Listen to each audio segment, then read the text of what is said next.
jeune et je me réjouis d'être là. En passant, je salue vos nombreux auditeurs qui nous écoutent, qui écoutent cette émission. Pour te répondre,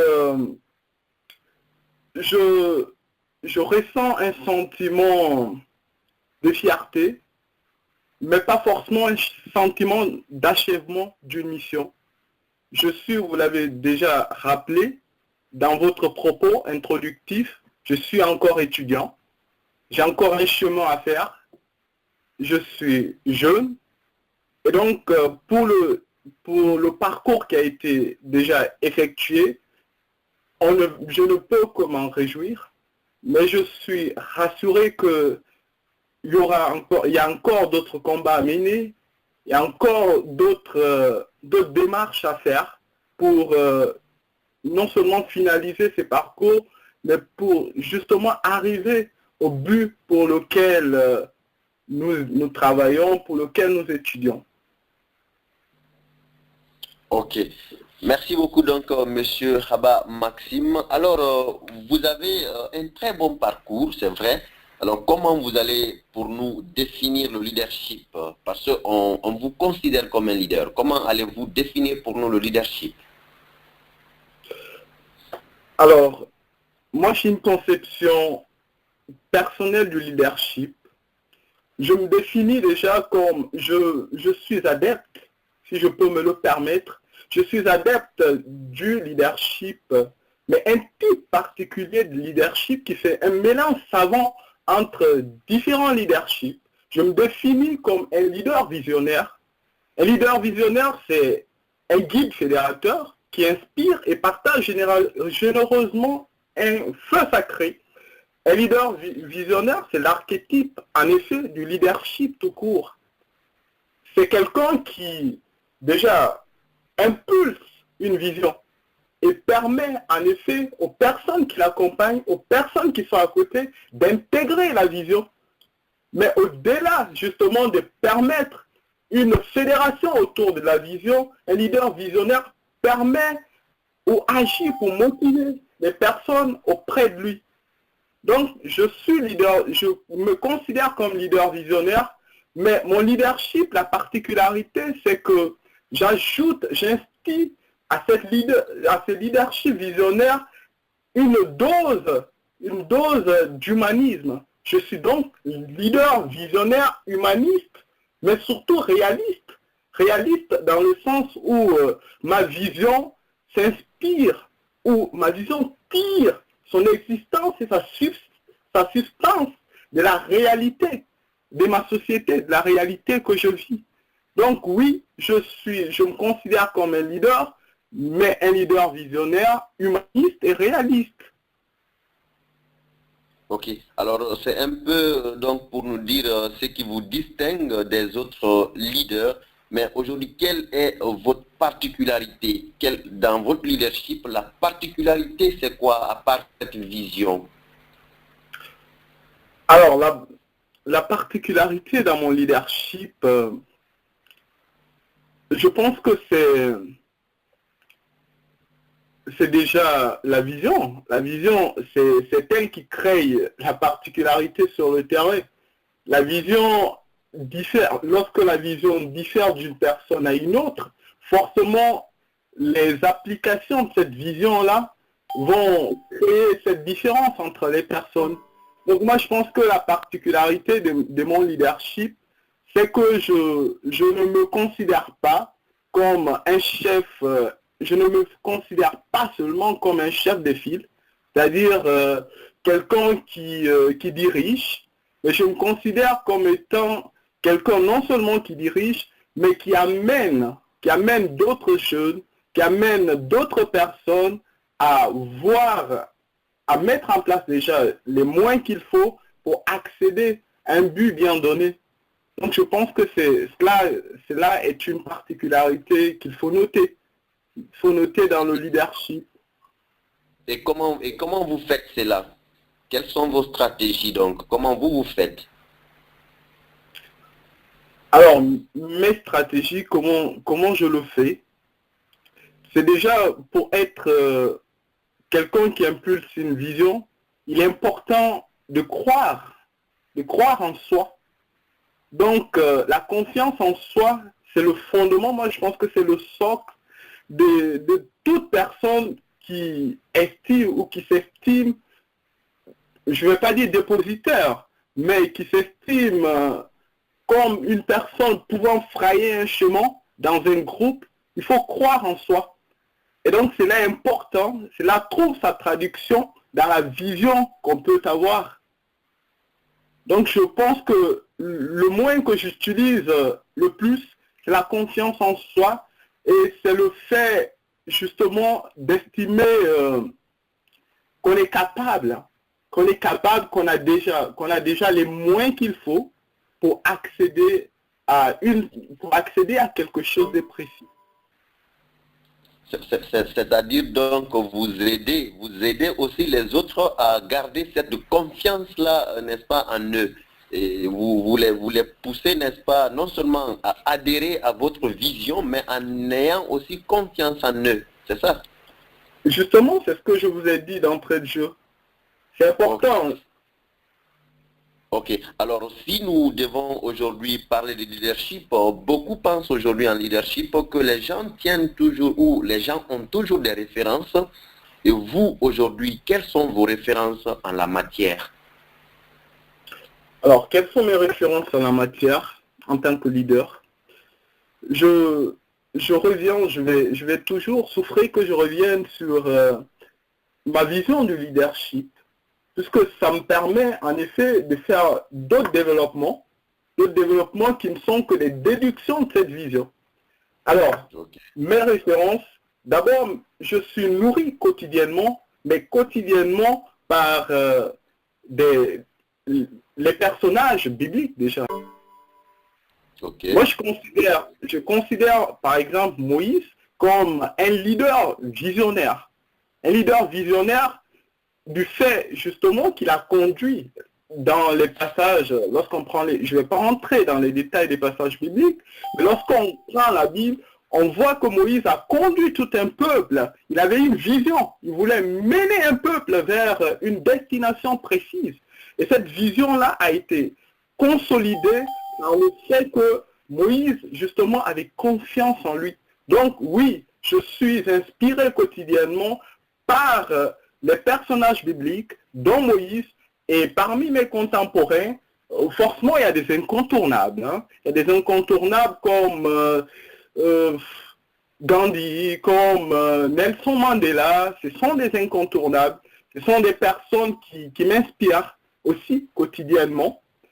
Donc, oui, ce sont justement mes deux références en termes de leadership.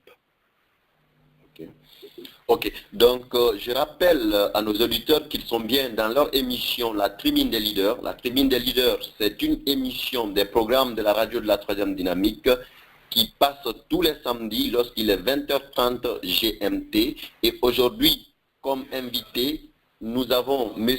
Khaba Maxime qui nous parle de leadership dans le premier volet pour le moment de cette émission. Et nous allons ensuite passer tout à l'heure au deuxième volet, mais en attendant, M.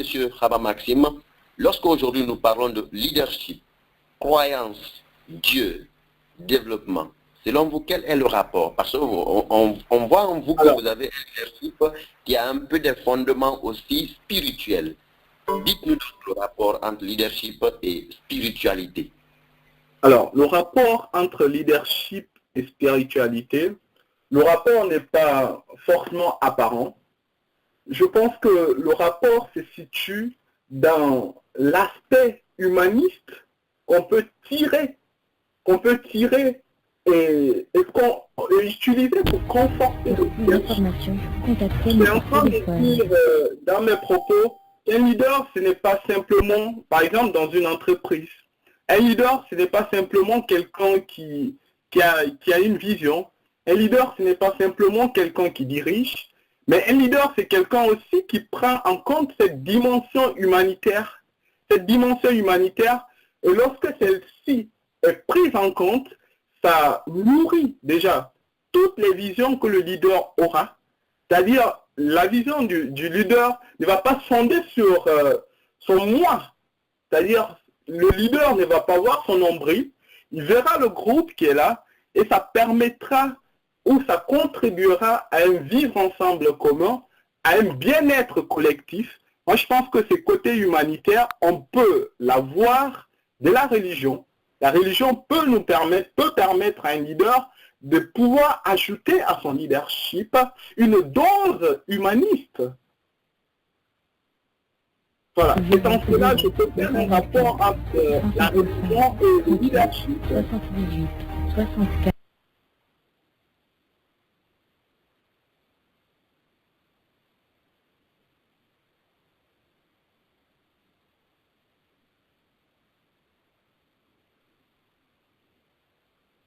Vous me recevez, M. Marat? Oui, nous vous recevons, M. Haba Maxime. Alors, je disais donc, pour terminer avec ce premier volet de notre émission qui est bien sûr le leadership, nous allons vous demander aujourd'hui, vous, vos perspectives en tant que jeune leader. Quelles sont vos perspectives? Alors, mes perspectives, moi, je les situe à trois volets. Vous avez dit dans la présentation que j'ai trouvée lumineuse, d'ailleurs, en passant, que j'étais activiste, j'étais étudiant. En plus, j'étais jeune entrepreneur. Donc, la première perspective, c'est de continuer l'activisme. L'activisme dans le domaine des droits humains, c'est continuer justement à se battre pour plus de protection des droits humains, pour plus de reconnaissance des droits humains, à l'échelle internationale, à l'échelle africaine, à l'échelle guinéenne. Et donc, la perspective serait peut-être d'intégrer une organisation internationale, gouvernementale ou non gouvernementale, ça reste à voir. C'est aussi poursuivre cette passion pour l'écriture que j'ai, donc continuer à alimenter mon blog. Et en termes concernant mes études, je me projette pour une thèse naturellement en droits humains et aussi en droit des investissements miniers. Faire une corrélation justement entre droits humains et droit des investissements miniers et voir ce que ça peut donner pour justement le bien-être des populations, surtout des populations guinéennes. Et pour finir, je prévois ou je me projette pour le développement de ma jeune entreprise. Vous l'avez dit, je suis jeune entrepreneur, j'évolue dans l'agroalimentaire et donc je souhaite justement une extension de cette entreprise afin que mon activisme ne soit pas simplement en parole, mais mon activisme s'exprime aussi en acte, que ça serve à nourrir la population guinéenne. Donc voilà les 3 points, les 3 perspectives que j'ai. Merci beaucoup, Monsieur Haba Maxime. Nous allons laisser le temps de souffler un peu en musique, le temps pour vous de respirer, en attendant de revenir dans ce studio pour terminer l'émission en attaquant le deuxième volet où nous allons très bien parler des droits de l'homme.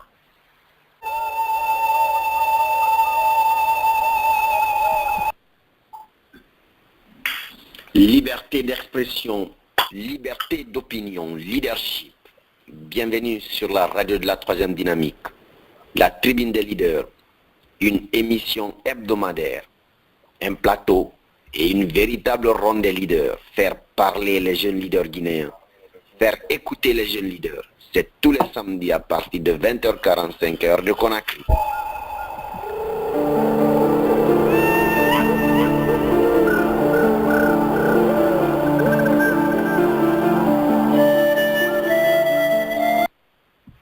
Rejoignez-nous pour découvrir ceux qui font bouger la Guinée.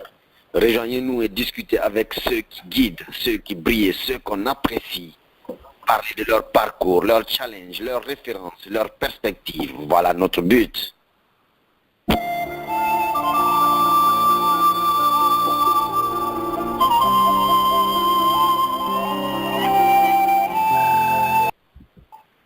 Soyez des leaders. Ici au micro, Maran Ousmane Mori, à la technique Condé Al-Walid, sous la coordination générale de M. Joseph Kandekoli.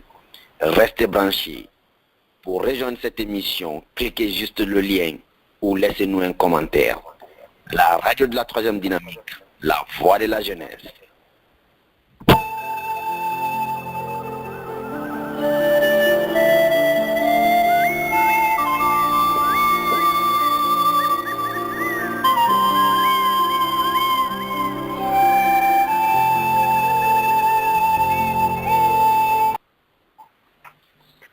Alors, des retours dans ce studio de la radio de la troisième dynamique, encore pour continuer sur le deuxième volet de notre émission, la tribune des leaders. Et aujourd'hui, comme invité, nous avons monsieur Khaba Maxime.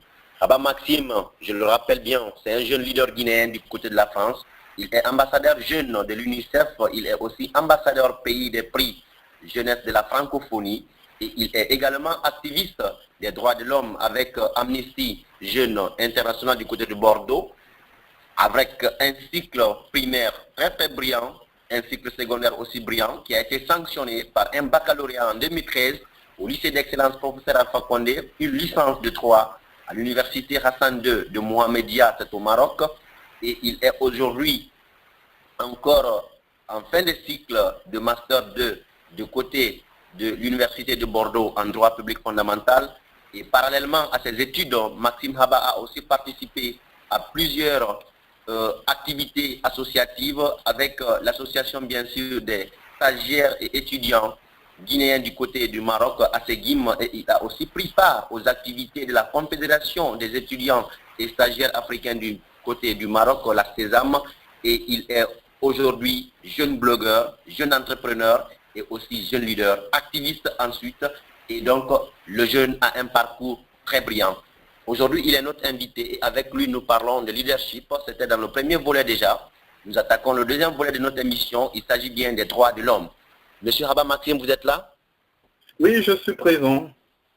Alors, nous allons parler aujourd'hui, donc, dans ce deuxième volet, de vos impressions d'abord sur les droits de l'homme en Afrique, dans la généralité. Alors, monsieur Marat, je vous remercie.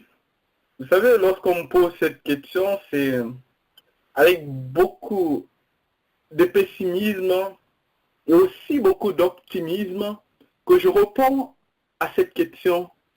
J'ai des amis qui me posent la question qui est celle de savoir comment les droits de l'homme se portent en Afrique aujourd'hui. Alors, à la réponse à ça, il y a deux visions, enfin, pas deux visions, mais deux regards qu'il faut afficher. La première, le premier regard qu'il faut avoir, c'est qu'il y a des progrès. Il y a des progrès qui ont été menés, il faut le reconnaître. Des progrès sur le plan normatif notamment, en ce qu'en Afrique, sur le plan non seulement substantiel, et sur le plan institutionnel, il y a eu justement des gouvernements qui ont accepté de mettre en place des instruments juridiques. Et je veux citer là la Charte africaine des droits de l'homme et des peuples, la Charte africaine sur les droits et le bien-être de l'enfant de 90, le protocole dit de Maputo sur les droits des femmes en Afrique. C'est le cadre normatif des droits de l'homme en Afrique. Et surtout, ce qui est particulier dans le cas africain, dans le système africain de protection des droits de l'homme, c'est que sur le plan sous-régional, par exemple, sur le plan sous-régional ouest-africain, il y a par exemple la CEDEAO qui a mis en place des instruments. Donc tous ces instruments-là, théoriquement, en Afrique, il y a quand même dans le marbre de la protection des droits de l'homme en Afrique, des efforts qui ont été consentis. Mais comme toujours, on dit, et je l'ai écrit quelque part, que les lois en Afrique ne sont que des tigres des papiers. C'est-à-dire, il n'y a pas une traduction pratique de ces différents instruments qui sont quand même élogieux dans la reconnaissance et la protection des droits de l'homme, ce qui me pousse à faire justement, à parler des droits de l'homme, le regard actuel des droits de l'homme en Afrique. Il faut dire que sur le plan pratique, les droits de l'homme en Afrique sont vraiment en profonde répression, en profonde, je voulais dire, en profond recul par rapport justement à d'autres systèmes. Et cela s'explique. Il y a un rapport d'Amnesty International et aussi d'autres voix autorisées qui le disent. Amnesty International, dans son rapport 2016-2017, pointait déjà du doigt le fait que certains droits qui sont quand même rudimentaires, qui sont fondamentaux, ne sont même pas respectés en Afrique. Je prends l'exemple de la Guinée. Amnesty International pointait du doigt le fait que dans les campagnes électorales, par exemple en Guinée, ces campagnes-là sont émaillées de beaucoup de violence et la liberté d'expression, la liberté d'expression n'est pas aussi garantie en Guinée. Il y a d'autres droits qui sont fondamentaux qui ne sont pas garantis en Guinée, et pas que seulement en Guinée. Dans d'autres pays, il y a des arrestations illégales, il y a beaucoup de répressions, surtout venant des forces de l'ordre, des répressions systématiques sur les manifestants, usage exagéré de la force. Donc, tous ces tableaux-là démontrent avec preuve et aussi évidence que les droits de l'homme sont en net recul en Afrique. Quoique sur le plan normatif, il y a eu beaucoup d'efforts. Voilà mon regard d'activiste sur les droits de l'homme en Afrique. Ok. Aujourd'hui, lorsque, à travers bien sûr ce regard-là que vous portez sur l'évolution des droits de l'homme en Afrique, et tout récemment, on vous a même vu lors d'une pétition, de la signature d'une pétition pour la libération de l'activiste égyptienne Haza Suleiman, qui est déjà incarcérée dans son pays. Et aujourd'hui, lorsque nous voyons les instruments, bien sûr, que l'ensemble de ces organisations de défense des droits de l'homme disposent, ces instruments, nous les trouvons où on pense aujourd'hui qu'ils sont, où nous allons vous poser la question, pensez-vous que vos instruments pour la lutte, n'est-ce pas, pour la défense des droits de l'homme, soient des instruments adaptés aujourd'hui à la situation africaine? Ben écoutez, je vous ai dit déjà que les instruments au niveau international, l'instrument incontournable, c'est la Déclaration universelle des droits de l'homme de 1948. Et cet instrument-là n'a pas une force juridique. Ce n'est qu'une proclamation. Mais en Afrique, si vous m'avez bien suivi, il y a un cadre normatif, répressif aussi, qui a été mis en place. Et cela trouve sa traduction dans les constitutions, dans la plupart des constitutions africaines, y compris la constitution guinéenne. Et donc, oui, il y a des instruments qui sont bien adaptés, puisque ce sont les États africains qui se sont donnés ces instruments-là eux-mêmes. Donc oui, c'est adapté. Et comme on voit que les droits de l'homme n'ont pas encore intégré la culture de la gouvernance en général en Afrique, il y a un problème dans l'opérationnalisation de ces instruments-là. Par exemple, les cours qui existent en Guinée, moi je prends l'exemple de la Guinée. En Guinée, il y a un effort au niveau gouvernemental qui a été consenti à ce qu'on a mis en place anciennement un ministère des droits de l'homme, à ce qu'il y a une institution dont l'existence est coulée même dans le marbre constitutionnel, c'est l'INDH. Donc ces institutions-là existent pour la défense des droits de l'homme. Et le problème, c'est que sur le plan pratique, ces institutions n'ont pas les moyens qu'il faut, n'ont pas l'accompagnement, la bonne volonté d'en haut. Voilà, c'est là le problème aujourd'hui. Okay, mais cela profite plus au chef d'État, n'est-ce pas? Au gouvernement, ben évidemment, ça profite au gouvernement, le parent pauvre de tout ça. Les personnes qui subissent tout ça, c'est la pauvre population guinéenne, pour parler du cas de la Guinée. Ça profite à une nomenclature. Des personnes qui profitent, qui ne veulent pas partager certaines choses. Ok. Alors aujourd'hui, Monsieur Haba Maxime, vous êtes activiste de l'Amnesty International du côté de la France, mais vos activités sont pas mal vues en Afrique. Mais aujourd'hui, Amnesty International, Human Rights Watch ou l'ONU encore, l'ensemble de ces institutions, l'ensemble de ces organisations de défense des droits de l'homme sont quelque part très mal vus par les panafricanistes. Je ne sais pas si je me fais comprendre. Alors, vous êtes aujourd'hui membre de l'Amnesty. Qu'en pensez-vous? Le fait que certains défenseurs aujourd'hui de l'Afrique, de l'africanité aussi, voient d'un mauvais œil, n'est-ce pas, ces organisations. Vous savez, le problème, ce n'est pas tant l'existence de ces organisations. Le problème, c'est que il y a des pensées qui ont été instillées par-ci, par-là, des pensées qui sont invariablement dans les discours tenus, les discours politiques.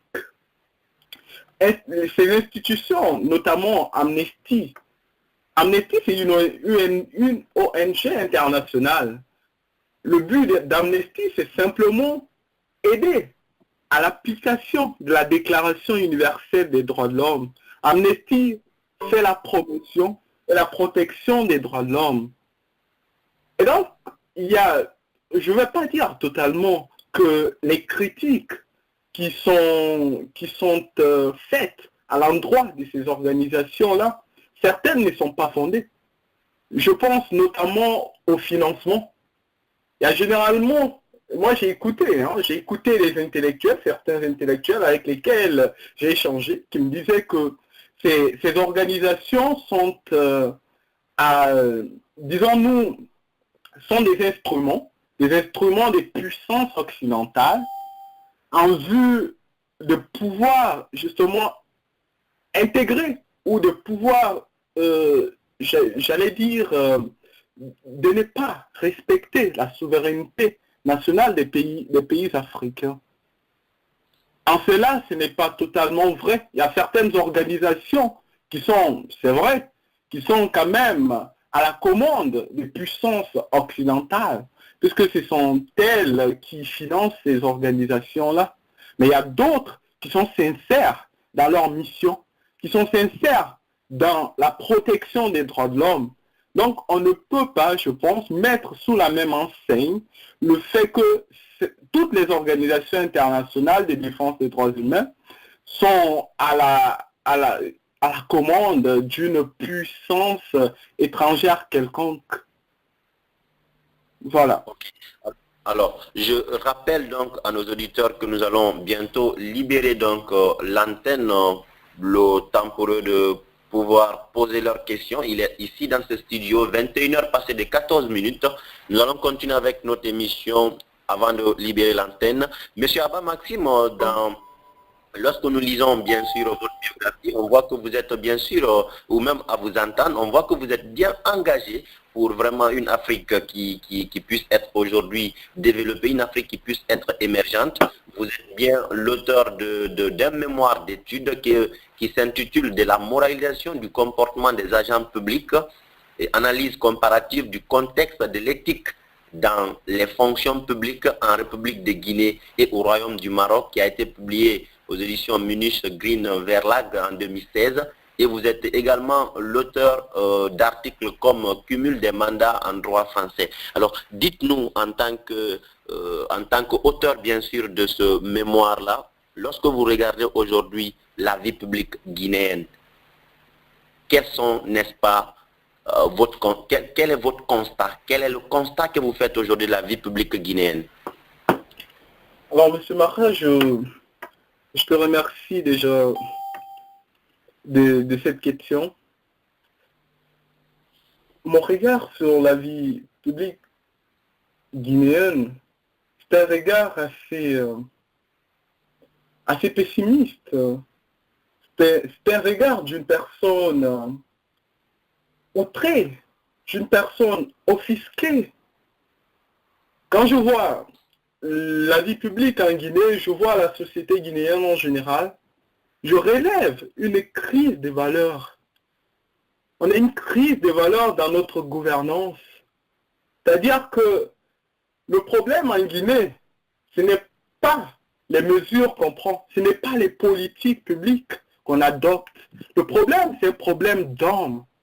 Les gens n'ont plus les valeurs d'une société, les valeurs du vivre ensemble commun.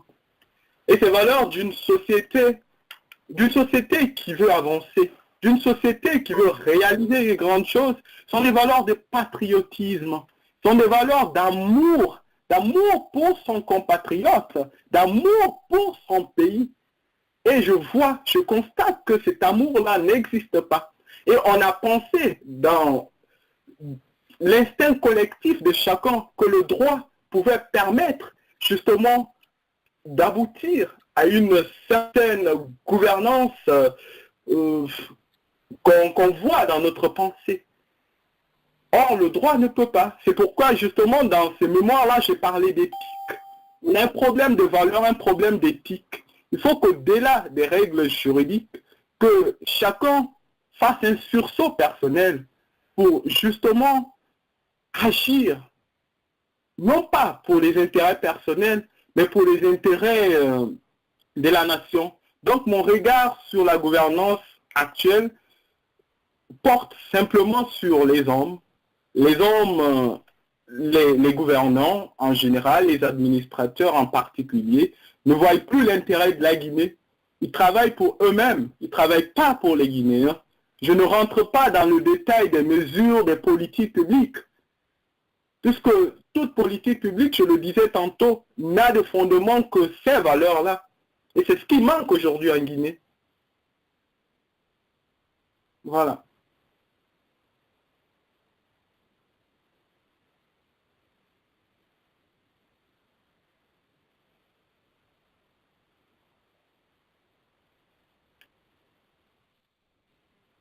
Marin.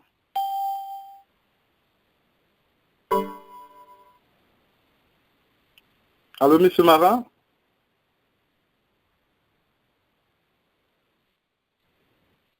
Vous me recevez?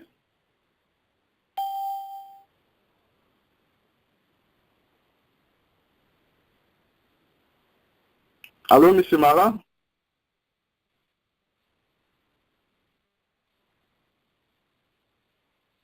Allô, vous me recevez? Allô, vous me recevez?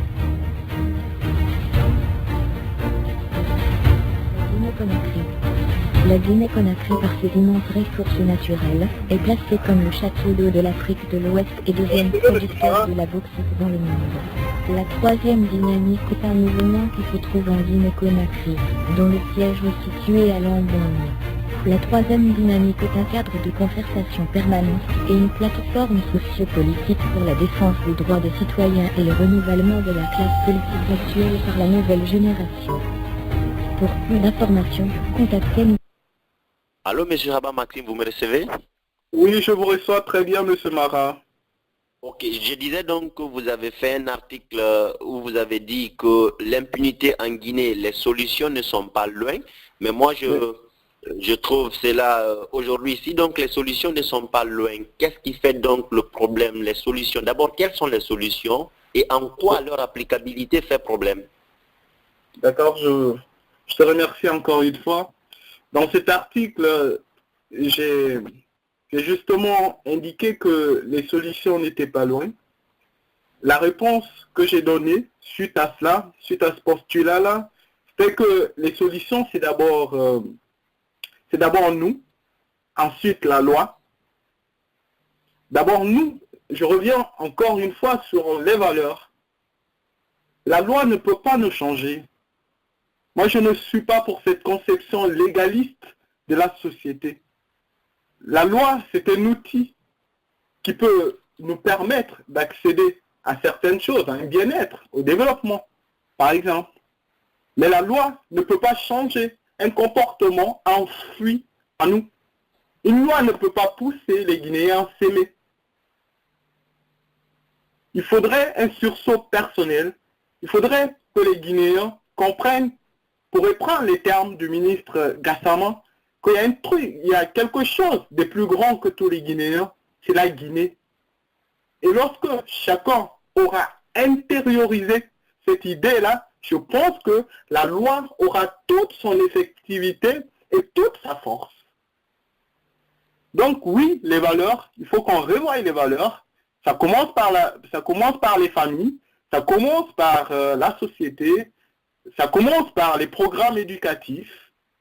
Ensuite, la loi nous permettra d'accéder à un idéal commun, celui de vivre d'avoir le bien-être humain. Voilà. Ok, donc merci beaucoup Monsieur Haba Maxime. Je rappelle donc à nos auditeurs qu'ils sont bien dans leur émission La Tribune des Leaders et nous sommes dans notre deuxième numéro. Nous allons prendre le temps de libérer l'antenne, le temps pour nos auditeurs de poser toutes leurs questions. Alors je rappelle donc que pour poser les questions, il vous suffit juste d'appuyer sur le point d'interrogation juste en haut de votre écran, vers la gauche, vous appuyez sur point d'interrogation et votre question sera ici reçu. En appuyant dessus, bien sûr, nous allons libérer votre micro pour que vous puissiez poser votre question. Pour ceux donc qui nous ont appelés du côté de la France, du côté des États-Unis, encore du côté de la Belgique, du côté aussi de l'Italie et de l'Espagne, si vous nous avez appelés pour donc poser votre question, il vous suffit d'appuyer sur star et 61. Ensuite, vous allez automatiquement avoir la ligne, le temps pour vous de poser votre question. Monsieur Haba Maxime, donc la session questions-réponses a commencé. Si un auditeur a bien sûr une question, il peut nous faire signe, le temps pour nous d'ouvrir son micro pour qu'il puisse poser sa question. Monsieur Haba Maxime, aujourd'hui, lorsque vous parlez des droits de l'homme, alors, droits de l'homme et développement, quel est le rapport?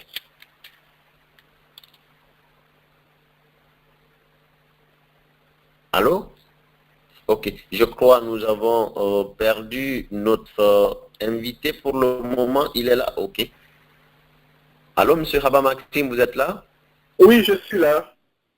Ok, donc nous avons une question en attente de notre sœur Adja Oumou Kairati du côté de la Tunisie que nous allons prendre et ensuite nous allons revenir à vous. Alors, allô, Adja Oumou, vous êtes là? Oui. Ok, alors l'invité est à vous, allez-y s'il vous plaît. Ok, bonsoir monsieur Haba. Bonsoir, madame. Oui, merci de répondre à notre invitation. Vraiment, toutes mes félicitations avec tout votre parcours. Je suis même jalouse. C'est un plaisir. Monsieur Haba, au fait, moi, vu que certaines parlent du leadership depuis l'enfance, je voulais savoir, est-ce que réellement, selon vous, le leadership est inné ou c'est acquis? Ça, c'est ma première question. Deuxièmement, je voulais savoir aussi, au niveau des composantes du leadership, il y a le leadership de soi, le leadership des autres et le leadership de son environnement. Pour que vous me faites un peu de différence entre ces trois-là. Et oui. Après, vu que vous avez fait tout ce parcours-là, vous connaissez comment est notre pays en Guinée. Est-ce que après votre parcours, après vos études, vous êtes prêt à rentrer en Guinée pour prendre de la craie, servir votre pays? Et si c'est là, oui, quelle est votre vision pour notre pays et quelles sont les mesures que vous allez prendre pour que les droits de l'homme soient respectés en Guinée, parce que ce n'est pas respecté? Alors, je peux répondre, monsieur Mara? Ok, Madame Adja, merci beaucoup pour la question. Je rappelle donc que Madame Adja Oumou Kairati nous a appelé du côté de la Tunisie. Vous allez donc répondre à ces questions, mais soyez un peu plus bref, monsieur Haba, parce que nous avons beaucoup de questions en attente. Merci. D'accord, je vais être beaucoup plus rapide. Alors, je commence par la dernière question concernant le retour au pays. Alors, je pense que pour tout Guinéen qui a dans son cœur ces pays, qui a dans son cœur les populations guinéennes, il a pour devoir, je pense, de pouvoir servir son pays. Mais on peut servir son pays de plusieurs manières. On peut servir son pays en étant à l'intérieur du pays. On peut servir son pays en étant à l'extérieur du pays. Moi, je pense que après mes études, je pourrais rentrer en Guinée et servir ces pays-là dans les domaines qui en ont besoin. Et concernant justement la protection ou le plaidoyer pour la protection des droits de l'homme en Guinée notamment, il y a des organisations qui existent et j'ai aussi pour projet de créer une organisation de protection des droits de l'homme. Oui, madame, je vais rentrer, je vais servir le pays quand les moments se présenteront. Et donc, sur la deuxième question, sur la première, est-ce que le leadership est inné ou acquis? Moi, je pense que ça dépend de la vision que nous avons. Il y a l'environnement qui forcément peut contribuer à nourrir notre, disons-nous, notre leadership. Il y a certains qui naissent déjà leaders, du fait de l'environnement qu'ils ont, et il y a certains qui acquièrent. C'est un peu la question de l'éloquence. Est-ce que l'éloquence est innée ou est-ce que l'éloquence est une technique? Donc je pense que ce sont les deux. Il y a certains qui sont leaders, qui naissent leaders, du fait de l'environnement, et il y a d'autres, non, ils acquièrent au fur et à mesure. Et donc la dernière question, je pense que elle rejoint la première, le leadership de soi, le leadership qu'on acquiert du milieu qu'on a. Je pense que c'est la même réponse, c'est à peu près la même réponse qu'on peut apporter quant à cette seconde question. Ok. Donc, merci beaucoup, Monsieur Haba Maxime. Nous allons continuer donc avec la question suivante. Je crois on a un auditeur du côté de l'Algérie, Monsieur Bangali Sami. Vous êtes là?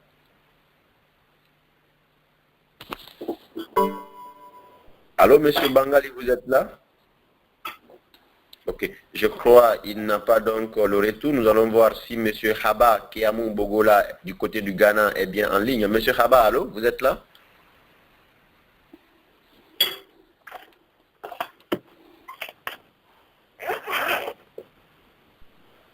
Ok, donc nous allons continuer cette émission. Si donc quelqu'un a une question, si un auditeur a une question, il suffit juste d'appuyer sur le point d'interrogation qui est juste en haut de l'écran vers la gauche, ou nous écrire vos questions si vous n'avez pas le retour ou si vous ne nous recevez pas. Vous pouvez donc écrire les questions, nous allons pouvoir les lire afin que l'invité puisse les répondre. Nous avons déjà une question qui...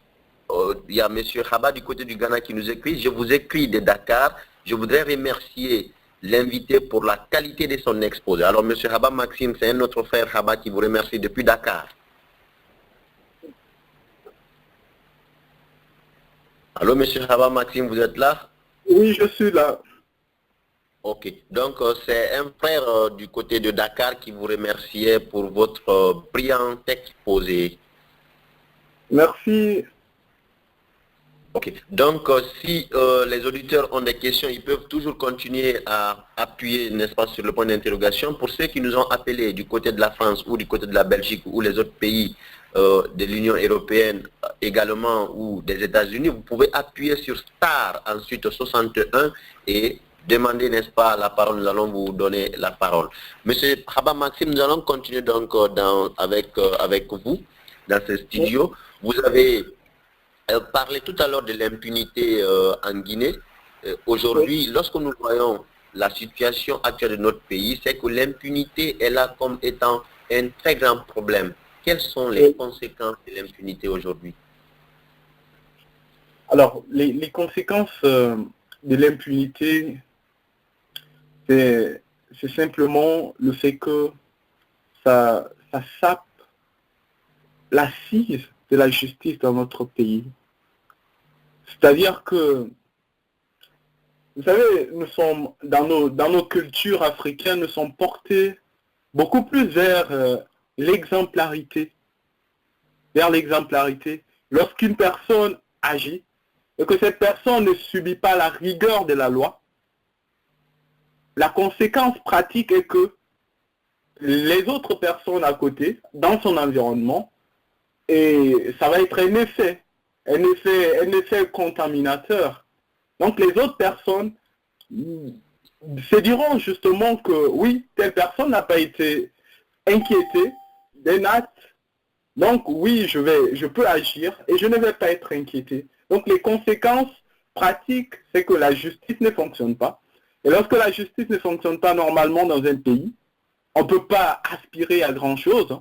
On ne peut pas aspirer à grand-chose. On peut mettre toutes les mesures qu'il faut, des mesures économiques, des mesures économiques, mais on ne peut pas arriver, on ne peut pas atteindre un idéal bien donné.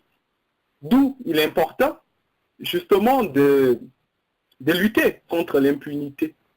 Et lutter contre l'impunité, c'est donner les moyens à la justice. C'est donner les moyens à la justice. C'est aussi permettre aux personnes de ne pas être inquiétées lorsqu'ils dénoncent une autre personne. C'est très important et c'est la justice qui doit jouer ce rôle-là. Il ne faudrait pas que la dénonciation d'un acte illégal ou d'un acte jugé illégal puisse nous porter préjudice après. Donc c'est pourquoi il faudrait que la justice fonctionne. Et pour que la justice fonctionne, il faudrait laisser les moyens. Il faudrait laisser les moyens. Ok.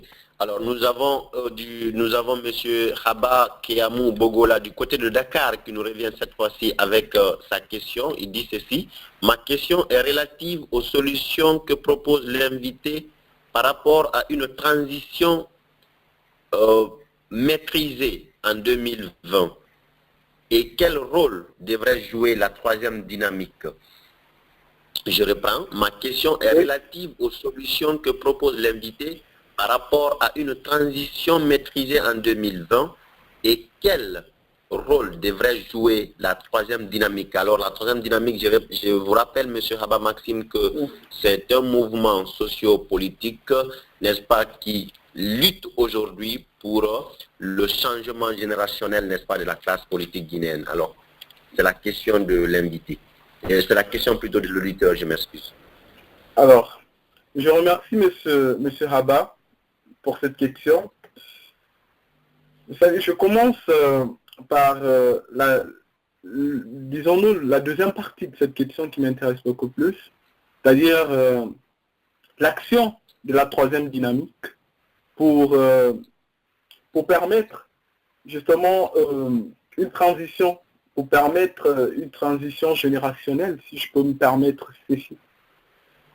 Je pense que c'est déjà à saluer le fait qu'on ait une initiative à l'échelle de la jeunesse, une initiative fédératrice de toutes les forces, enfin, si je ne m'exagère, de certaines forces de la jeunesse en vue de ne plus accepter la situation que la jeunesse vit dans ces pays-là. Donc, de par la troisième dynamique, moi je vois une prise de conscience de la jeunesse. Une jeunesse qui ne veut plus être simplement crainte par les pouvoirs publics, mais une jeunesse qui veut jouer le rôle qui est le sien, celui d'incarner une nation. Donc, il y a une responsabilité générationnelle, c'est-à-dire nous jeunes aujourd'hui guinéens, nous devons rendre compte à nos jeunes frères qui viendront. Donc, la troisième dynamique, le rôle que la troisième, c'est ce rôle que la troisième dynamique doit jouer. Mais encore une fois, il faut insister sur les valeurs. Il faudrait que les membres de cette dynamique-là partagent les mêmes valeurs, les valeurs de loyauté, d'intégrité et de patriotisme. On ne peut pas vouloir changer une génération si certains ne voient que leur nombril. Donc, si ces valeurs-là sont communes, si ces valeurs-là sont partagées, je crois que la troisième dynamique jouera un rôle fondamental dans la transition générationnelle en Guinée. Alors, pour une transition maîtrisée en Guinée, moi je pense que les jeunes doivent s'unir. Et la troisième dynamique, c'est l'exemple typique d'une jeunesse qui ne veut plus accepter un statu quo, d'une jeunesse qui ne veut plus accepter qu'on lui promette monts et merveilles, mais une jeunesse qui agit, une jeunesse qui a compris, une jeunesse qui s'unit, et surtout une jeunesse qui innove, parce que cette radio, c'est une innovation. Donc, il y a un espoir lorsque la jeunesse continue à s'unir, lorsque la jeunesse continue à échanger, à travailler ensemble, on pourra aboutir à ce changement, à cette transformation générationnelle. Ok, donc nous allons prendre Bangali Sami Kourouma, du côté de l'Algérie.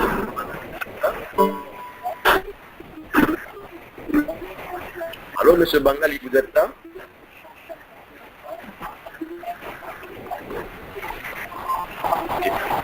Nous n'avons pas de retour, je crois, du côté de l'Algérie avec M. Bangali. Nous allons voir. Nous avons donc des auditeurs qui nous ont appelé du côté de la France. Il y a d'abord Habib. Habib, votre micro est fermé. Il va falloir que vous-même vous puissiez d'abord l'ouvrir pour qu'il soit possible ici du côté de la technique pour l'ouvrir. Alors, Habib, vous êtes là?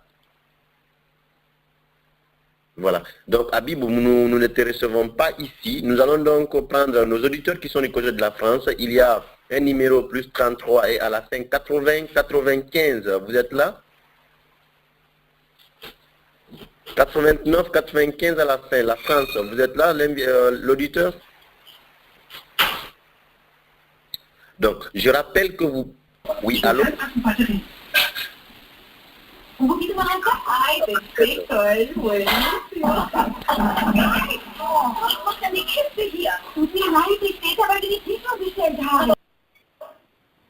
Allô?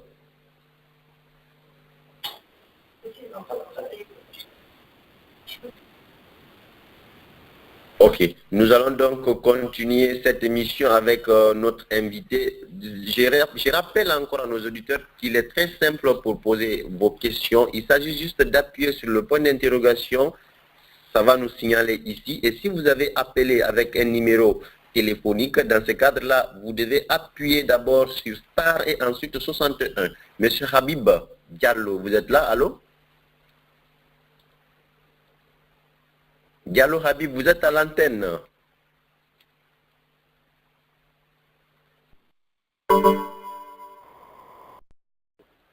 Et si vous avez appelé ici, et ensuite nous serons en mesure de libérer votre micro, le temps pour vous de poser votre question. Alors nous allons laisser le temps pour souffler un peu en musique dans ce studio, le temps pour nous de revenir pour continuer avec l'invité pour l'émission et terminer bien sûr cette émission. Oui, alors Habib est là. Est-ce que vous m'écoutez?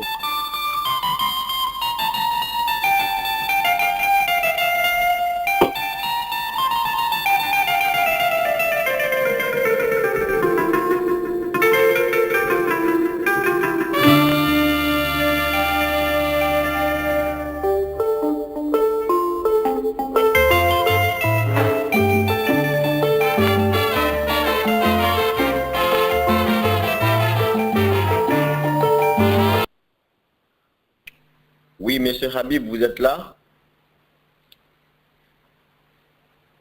Allô?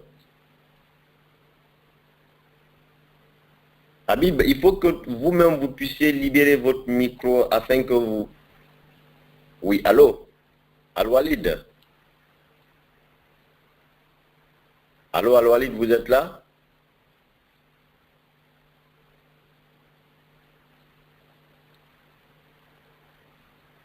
Allô? L'invité est là. Oui, l'invité est là. En fait, nous avons des auditeurs qui demandent la parole. Oui, on a un appel anonyme. Vous êtes là, oui? Allô, c'est Barry Mustafa depuis l'Allemagne. Ok, Barry Mustafa depuis l'Allemagne, allez-y. Je vous remercie de m'avoir donné la parole. Je félicite beaucoup, comment dirais, le conférencier. Ma question est la suivante par rapport aux droits de l'homme.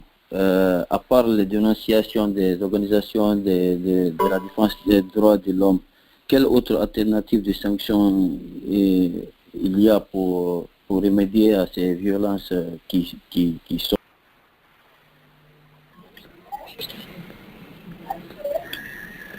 Je peux répondre? Oui, allez-y, monsieur Haba, allez-y. Alors, je vais commencer par dire que les organisations internationales de protection des droits de l'homme, ils ne font pas que de la dénonciation, ils agissent aussi Par exemple, à Amnesty International, on fait non seulement de la dénonciation, mais on agit préventivement, c'est-à-dire on fait de l'éducation aux droits humains. L'éducation aux droits humains, ce sont des programmes par lesquels justement Amnesty passe pour éduquer dans les milieux scolaires, dans les milieux universitaires. Il y a cette action qui est là. Et autre moyen pour contraindre les gouvernements ou pour contraindre les États à respecter les droits de l'homme, nous pensons que il y a des instruments juridiques qui sont là. On n'a pas besoin d'autres moyens. On a simplement besoin de mettre pression sur les gouvernements à l'échelle internationale en vue de respecter les instruments juridiques qui se sont eux-mêmes donnés, qu'ils ont eux-mêmes acceptés. Donc c'est ce travail que nous menons. Ce travail de dénonciation, ce n'est pas la dénonciation pour la dénonciation. C'est la dénonciation pour impulser l'action. Donc nous estimons en tous les cas que par la dénonciation, on pourra arriver à un résultat. Et on en arrive même, puisqu'il y a certains gouvernements qui cèdent et qui agissent. Voilà. Okay.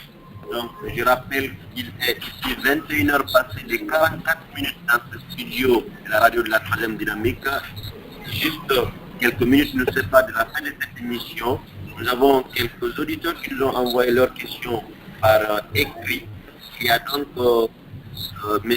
Haba qui nous pose la question du côté de Massanta. Le préfet de la ville et certains membres du parti au pouvoir ont été transférés devant un juge pour fraude électorale. C'est une révolution de la faute aux yeux. Allez-y, M. Haba. Je n'ai pas. Pouvez-vous reprendre la question, s'il vous plaît? Je ne l'ai pas bien reçue. Ok. Donc, je vais prendre le temps de reprendre cette question pour vous. Il y a donc M. Kiamou qui nous a écrit ceci. Du côté de Massanta, le préfet de la ville et certains membres du parti au pouvoir ont été transférés devant un juge pour fraude électorale. Est-ce qu'une révolution ou de la poudre aux yeux? Alors, vous savez, il y a certaines actions qui sont tellement rares dans nos pays que lorsqu'elles apparaissent, lorsque ces actions sont mises en place, ça nous semble tellement extraordinaire qu'on se pose des questions. Je pense que c'est déjà un pas. C'est déjà un pas à saluer. Le fait, justement, qu'on ait pu prendre cette initiative-là, de saisir les institutions judiciaires pour régler un contentieux relatif aux élections locales. Et on va attendre ce que cela va donner.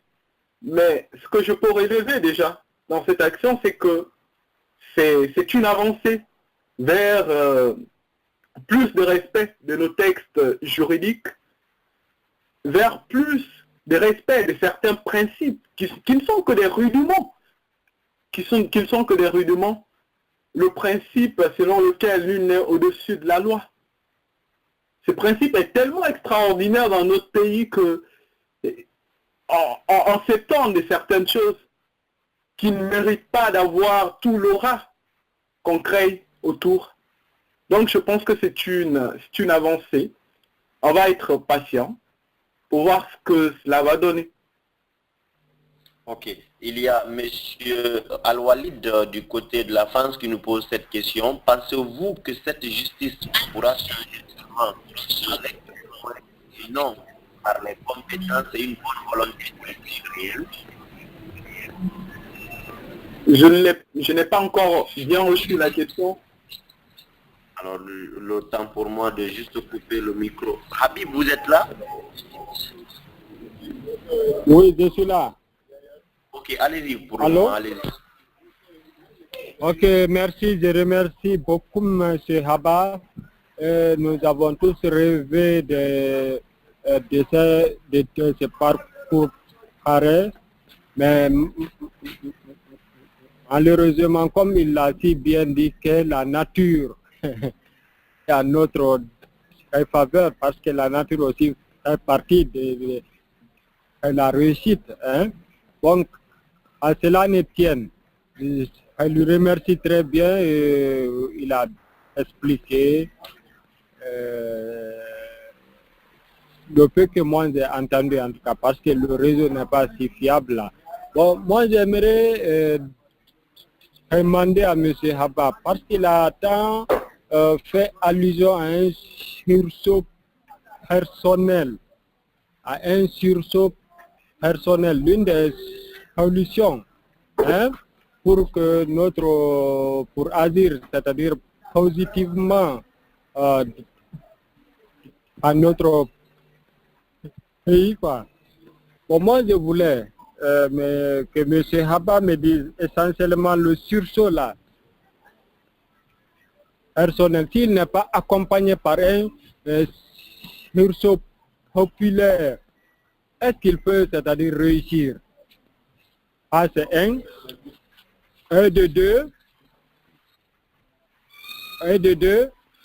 Je voudrais que M. Haba, comme c'est un activiste des droits de l'homme, et celui qui aspire aussi à un vrai progrès pour notre pays,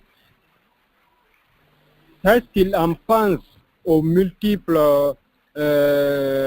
grèves des jeunes qui en ont ras le bol, qui manifestent à chaque moment et qu'on ne trouve pas de solution fiable sauf de les tuer? Est-ce que lui, en tant c'est-à-dire activiste de droits de l'homme, il peut, c'est-à-dire voir cela? Car il y a des jeunes qui aspirent vraiment à un changement et qui ne trouvent pas de réponse. Est-ce qu'on peut éternellement continuer à cela et qu'ils n'ont pas aussi une aide aussi? Ils n'ont pas ça. Bon, pour le moment, je vais me limiter là. Merci. Très bien. Merci beaucoup, monsieur Habib. Monsieur Haba, allez-y s'il vous plaît. Nous avons des questions en attente. Je vais aller très rapidement. Monsieur Habib, je vous remercie. Et donc, je commence par votre dernière question sur mon avis, à propos des grèves répétitives. Hein. Il faut oser le dire en Guinée, en général. Et donc, moi, je pense que je l'ai déjà souligné, je suis contre, mais vraiment contre des actions répressives des forces de l'ordre. C'est le droit de manifester dans notre pays, c'est un droit qui est constitutionnellement consacré, avec bien sûr les modalités. Il y a bien sûr les modalités, mais c'est un droit constitutionnellement consacré. Les forces de l'ordre n'ont pas en effet la mission de réprimer les violences, enfin de réprimer les manifestants. Elles ont la mission d'encadrer les manifestations. Donc, moi j'ai toujours dénoncé et je continue toujours à dénoncer les agissements illégaux des forces de l'ordre. Donc, ce que je peux dire aussi concernant ces manifestations-là, c'est que c'est une expression d'un ras-le-bol populaire. C'est vrai, il faut faire la distinction entre les bons manifestants et ceux qui sont à la solde d'une certaine idée. Ceux qui manifestent parce qu'ils veulent changer les choses, parce qu'ils portent la Guinée dans leur cœur, ces personnes-là ont une raison de manifester. Mais ceux qui manifestent pour simplement agir contre la loi, pour caillasser les véhicules ou pour faire les choses qui contreviennent à la loi, ces personnes-là sont déjà en porte-à-faux avec la loi Et je ne crois pas qu'une conscience puisse défendre ces personnes. Je rebondis sur sa première question, sur le sursaut personnel. Moi, je pense que pour qu'il y ait sursaut collectif, il faut que ça commence par l'individu. Et pour que ça commence par l'individu, certes, c'est volontariste. Mais aussi, il faut une impulsion d'en haut. C'est important. Et cette impulsion d'en haut peut s'exprimer par le fait qu'on change le rôle, enfin, qu'on revoie le rôle traditionnel des familles dans notre pays. Les familles ne jouent plus le rôle qui est justement le sien. Plus le rôle qui lui revient. Voilà. Ok. Donc, nous avons d'autres questions en attente. Il y a un auditeur.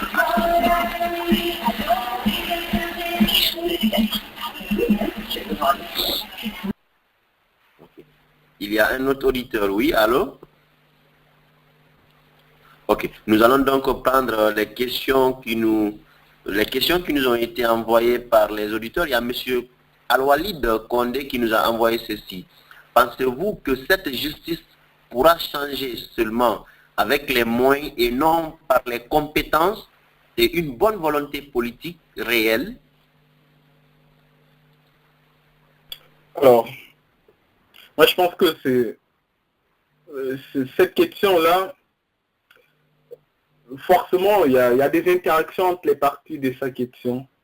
Moi, je pense que pour que la justice change, il faut les moyens. Les moyens qu'ils soient humains. Humains, j'entends par là la formation et tout ce qui va avec. Les moyens qui soient financiers, tout ce qui est infrastructure.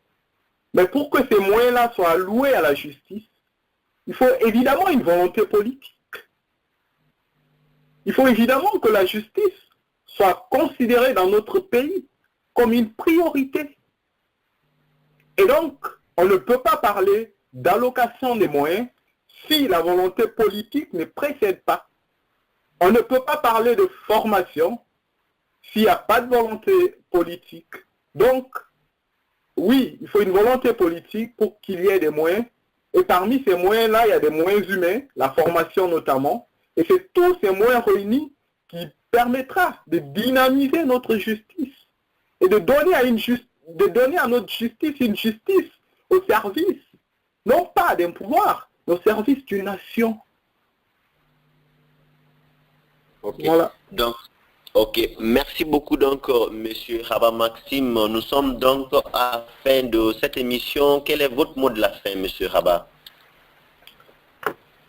Alors, mon mot de la fin, en tant que jeune, c'est déjà me réjouir du fait que la jeunesse guinéenne commence à comprendre beaucoup de choses.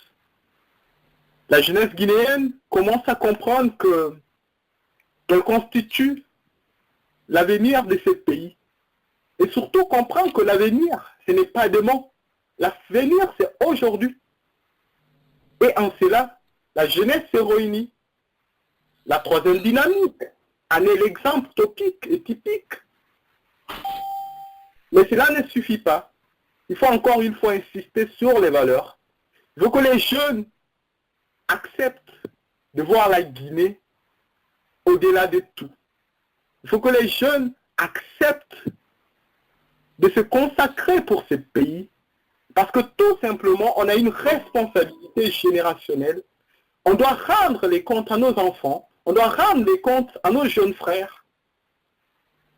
Nous sommes, en effet, les seuls qui sont capables de limiter l'hémorragie qui a été entraînée par nos anciens, par nos dévanciers. Donc, aujourd'hui, ce que je peux dire en tant que jeune, c'est que nous devons continuer à incarner cette nation, incarner l'espoir pour le pauvre Guinéen. Soit nous incarnons cette nation où chacun croise les mains et on voit la Guinée périr. Or, nous avons du talent, et des jeunes qui ont fait des grandes études, et des jeunes qui ont des idées lumineuses et des idées émergentes. Il faut qu'on s'unisse, il faut qu'on voie la Guinée, il faut qu'on agisse pour que ces pays-là puissent avancer. Voilà.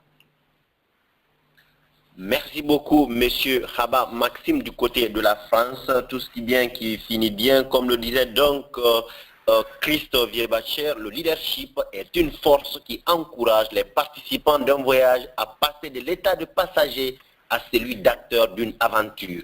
Nous vous remercions pour votre passage dans cette émission, la Tribune des leaders. Nous vous avons écouté avec beaucoup d'attention, avec beaucoup d'intérêt, et les auditeurs du côté des États-Unis, du côté de la France, du côté de la Belgique, de l'Espagne, de la Tunisie, du côté également de Dakar, du Ghana, partout dans le monde, ceux qui ont eu le temps aujourd'hui d'écouter la radio de la troisième dynamique, nous vous disons vraiment merci. Merci pour votre participation à cette émission.